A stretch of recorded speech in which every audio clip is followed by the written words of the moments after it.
A small cat sits alone on cold stone, its heart heavy with the weight of a world it never chose.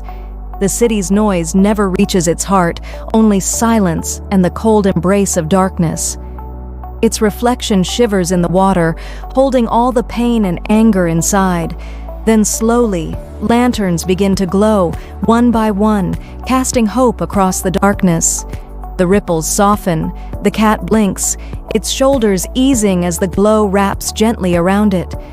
In this quiet light, the world remains imperfect, but here, finally, there is peace.